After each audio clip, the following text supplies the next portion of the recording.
Perhatikan, Kristen lebih dari agama Yahudi. Kristus lebih dari seluruh sistem agama Yahudi.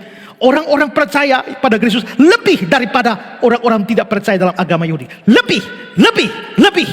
Itulah sebabnya di dalam surat Ibrani kata kuncinya itu adalah lebih.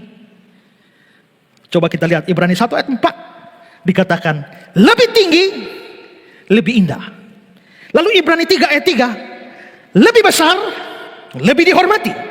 Lalu pasal 6 ayat 13, lebih tinggi. Lalu pasal 7 ada lebih baik, terus lebih kuat, terus lebih tinggi. Lalu pasal 8 ayat yang ke-6 ada lebih agung, lebih mulia, lebih tinggi. Lalu pasal 9 ayat 11 ada lebih besar, ada lebih sempurna. Ayat 14, betapa lebihnya darah Kristus. Lalu ayat yang ke-23 itu ada kata-kata lebih baik. Lalu pasal 10 ayat 34 ada kata lebih baik, ada kata lebih menetap. Jadi lebih baik, lebih tinggi, lebih sempurna, lebih menetap, dan lebih. Itulah kata kunci dalam surat Ibrani.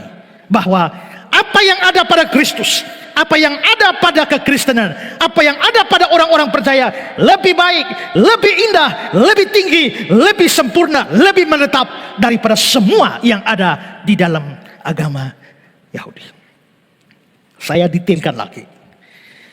Orang Yahudi bangga karena apa? Karena mereka punya nabi. Mereka punya nabi seperti Yesaya, Yeremia, Yehezkiel, Daniel, Hosea, Yoel, Amos, Obadya. Semua nabi, orang Yahudi punya nabi yang hebat. Tapi pertanyaannya adalah, Kristen punya nabi di mana? Gak punya. Tapi penulis surat Ibrani bilang begini, memang kita tidak punya nabi, tapi kita punya yang lebih dari nabi. Allah memang pada zaman perjanjian lama bicara kepada umatnya lewat nabi-nabi yang kalian bangga-banggakan itu. Tapi pada zaman akhir ini dia tidak bicara lewat nabi. Terus lewat siapa?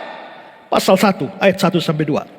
Setelah pada zaman dahulu Allah berulang kali dalam berbagai cara berbicara kepada nenek moyang kita dengan perantaraan nabi-nabi, maka pada zaman akhir ini dia telah berbicara dengan kita dengan perantaraan anaknya yang ia tetapkan, yang berhak menerima segala yang ada.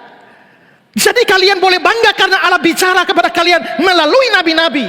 Tapi pada zaman akhir ini dia bicara dengan perantaraan anaknya, yaitu Yesus Kristus, yang dipercaya oleh orang Kristen. Kalau begitu lebih hebat mana?